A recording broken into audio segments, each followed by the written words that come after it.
kingdom of heaven is at hand. Okay, so let me summarize it real quick to say that the fact that Jesus would move to Capernaum was foretold or foreseen by the prophet Isaiah in order to bring the light to the nations.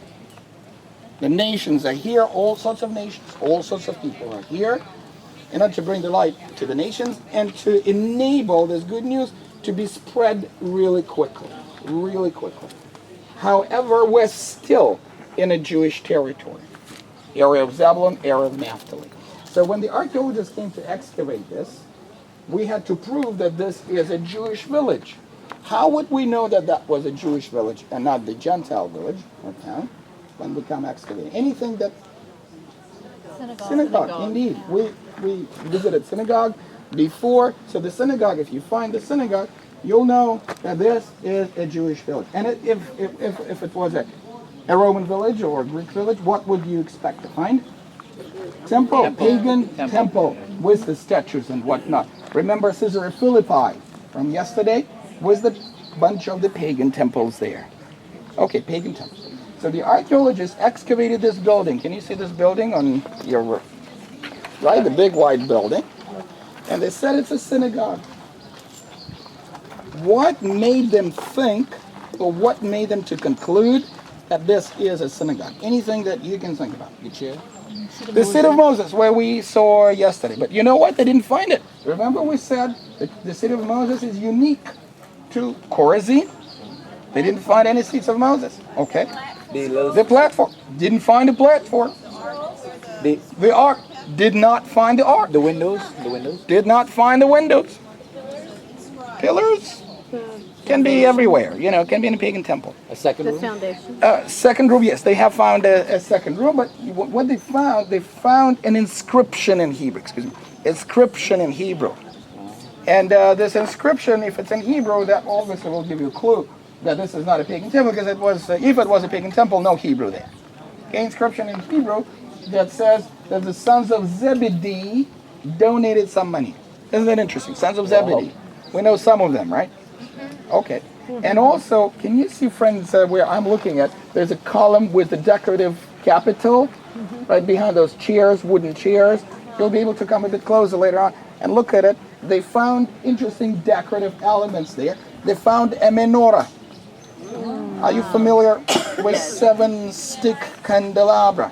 That's what they found there. They found a picture of a 7-stick candelabra. And on the side of the candelabra, they found a shofar. You guys familiar with a shofar, right? Shofar? Show good? Okay, great. Shofar. So those again are Jewish elements.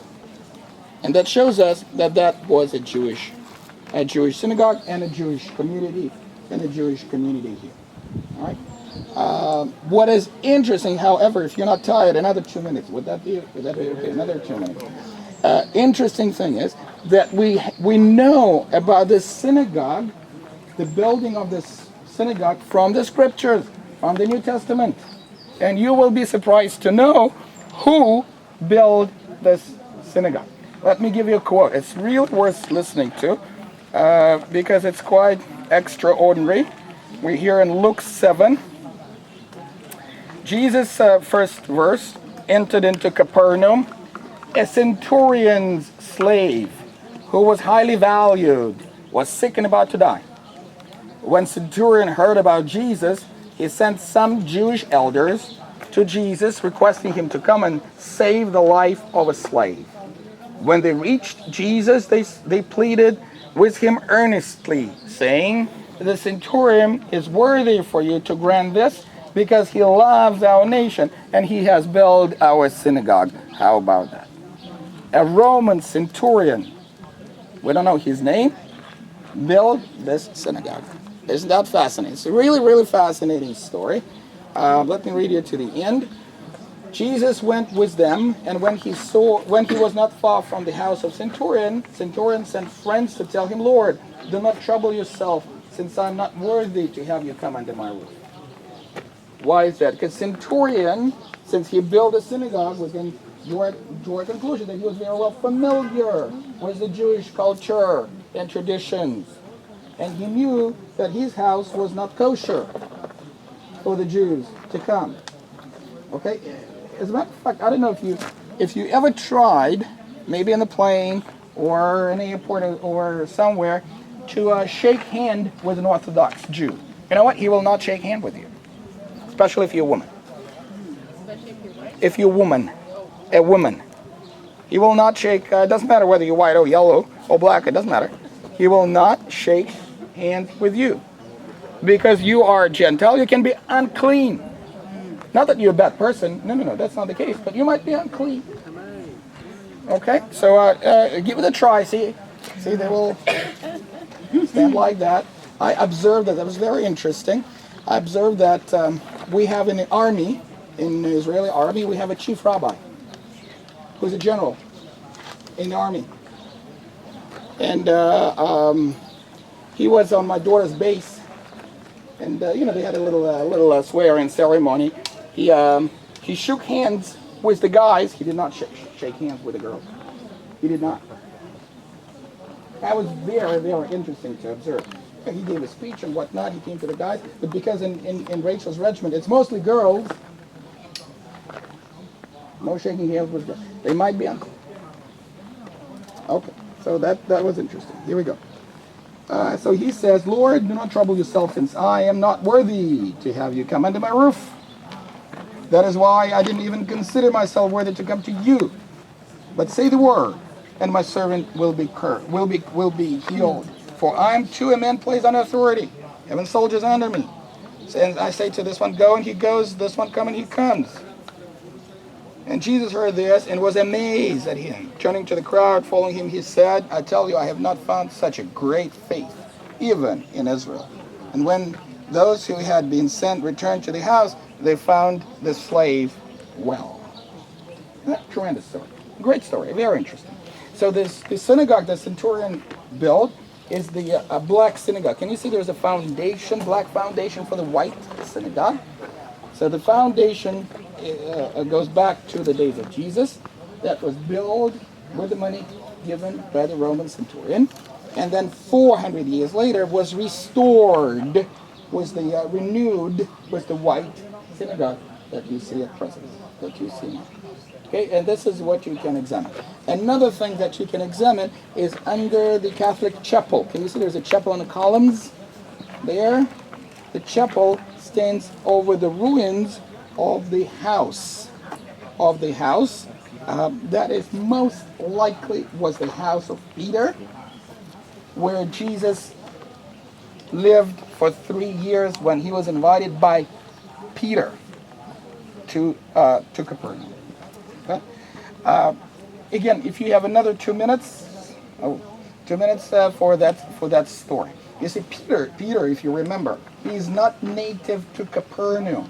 Remember where Peter came from? Bethsaida. Thank you for listening. He came from Bethsaida, not far, but he's not from here. And then, next thing that we read, that he healed his mother-in-law. Remember, she was sick, and we can draw a conclusion that he lived with his in-laws, which is very unusual for the Middle Eastern culture, because when a person marries someone, the woman comes into his house, right? That's the case. Now here we have an unusual case.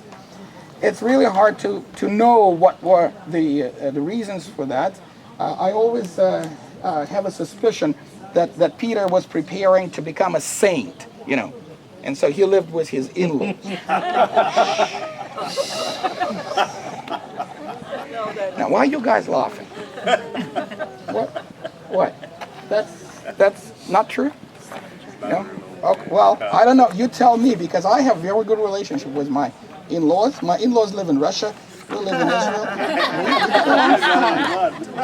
Got it made. So that's, but we don't know exactly what was going on. But maybe we can just maybe speculate that maybe the family of Peter's wife had an accident, a fishing accident on the lake, just like we were on the lake today, right? And they never came back.